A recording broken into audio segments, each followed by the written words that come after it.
Number कमळ वाडामध्ये विजय होणार आहे. मग तुमचं कोणाबद्दल मत जाईल? आमचा मानाचा तोच आहे कमळ. कमळ हो हा.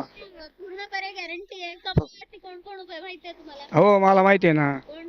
कमळ आहे, ते शिवजोळे के, ते आपला ते ते काय शिंगार नगराध्यक्ष हा, नगराध्यक्ष. आहे ना. तुम्हाला काय वाटतं, तुम्ही जर कमळाकडनंच वोट आहे तुमचं, तर कमळ तुमचं काम करताय का? मग कमळ काम करतो ना.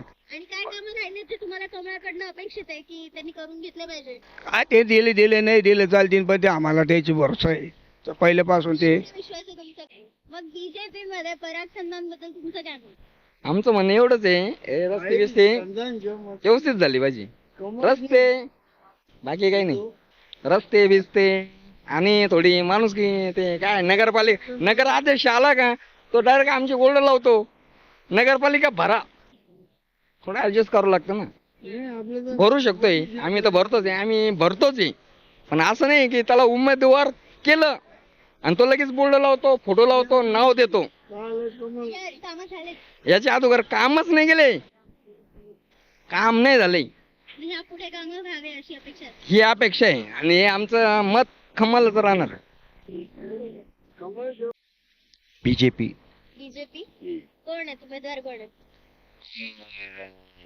संधान. तुमची अपेक्षा आहे की त्यांनी निवडून यावं बिलकुल. आणि कामं ते करतील का? शुअरली बिलकुल. काय काय कामं झाले आतापर्यंत आणि काय काय करून घ्यायचे तुम्हाला? काम तर खूप झालेले आहेत. ते बस स्टँड झालं, रोड वगैरे. मग आता तुमची काय अपेक्षा आहे, काय कामं त्याच्याकडनं करून घ्यायचे? कामाची अपेक्षा तर सांगायचं ठरलं तर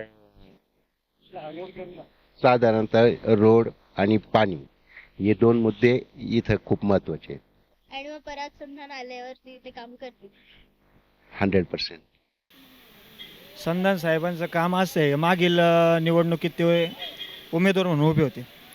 त्या टायमाला साहेबांना काहीतरी कमी मात्रांनी साहेब पराभवी झाले. तरी पण त्या माणसाने कोपरगावचं काम हे इतकं सुरळीत चालू ठेवलं.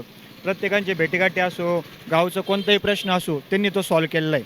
जसं आत्ताचे जे समोरील विरोधी उमेदवार आहे, हे फक्त सत्तेपोटी किंवा स्वतःचं काहीतरी वरती एक हित भागतं आहे म्हणून ते या राजकारणात पडलेले. नाही तर ते राजकारणात त्यांचा काही संबंध नव्हता. त्यांनी कधी शहराकडे बघितलं नाही, शहराचा कधी विचार केला नाही. त्यांनी स्वतःच्या जी पतसंस्था आहे किंवा त्यांचं जे फेडरेशन आहे त्याचा विचार केला, व्यापाऱ्यांचा विचार केला, सगळ्या गोष्टीचा विचार केला. त्यांनी गावाचा कधी विचार केला नाही. तसं संधान साहेबांनी अहोरात्र गावासाठी, म्हणजे पूर असो, कोणती परिस्थिती असो, साहेब हे धावून आलेले या गोष्टींसाठी. त्याच्यामुळे आम्हाला तरी खात्री आहे, आमच्या पूर्ण तरुण वर्गाला खात्री आहे का संधान साहेब हे विजयी होतील. विवेक कोल्हेंबद्दल तुमचं काय मत? भैयासाहेब एक आमच्यासाठी एक आयडॉल आहे. कोपरगावचं आमच्यासाठी एकदम म्हणजे इतकं भारी व्यक्तिमत्व आहे का भैयासाहेबांमुळे आज आम्हाला एक चांगले मार्गदर्शक आम्हाला लाभले. कोपरगावच्या जनतेला किंवा आमच्यासारख्या तरुण युवकांना भैयासाहेबांनी एवढ्या खूप कमी वयामध्ये महाराष्ट्रात नव्हे, महाराष्ट्राच्या बाहेर खूप असं नावलौकिक केलेलं आहे. त्याच्यामुळे भैयासाहेब एकदम म्हणजे ग्रेट नेता आमचं. पराग शिवाजी संधान. का बरं, तुमचं मत काय आहे? जनसंपर्क चांगला आहे, काम चांगले. विवेकजी कोल्हेंबद्दल तुमचं काय मत? विवेक कोल्हे तर सगळ्यात चांगले. जनसंपर्क चांगला आहे, काम चांगले, गरीबातल्या गरीब माणूस गेल्यावर बी काम करत्या, त्यामुळे विवेक भैया चांगले.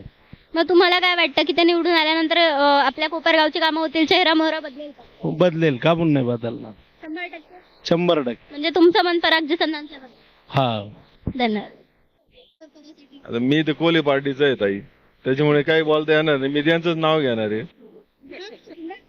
हा, पराग संधानच निवडून येतील. का बरं तुम्हाला एवढा विश्वास, का बरं पराग संधान? कोल्हे साहेबांचं काम आहे कोपरगावात. ते करतील का? हो, 100% करतील. आता कोल्हे साहेबांच्या नेतृत्वाखाली पराग संधान साहेब काम करतात, मग यावर तुमचं काय मत? 100% काम करतील ना. काय काम करून घ्यायचे त्यांच्याकडनं? रोडचे, पाण्याचं आणि तुम्हाला असं वाटतं ते करतील? करतील, 100% करतील. त्यांच्या मागे विवेक भैया आहे, बिपिन दादा आहे. तुम्हाला असं वाटतं की कोल्हे साहेबांकडनं काम? कमी आणि वरती त्यांचं हे फडणवीस साहेबांकडे ताकद आहे त्यांची. मग कोल्हे साहेब यावेळेस पराग संधान साहेब, हा, साहेब यावेळेस हो येतील.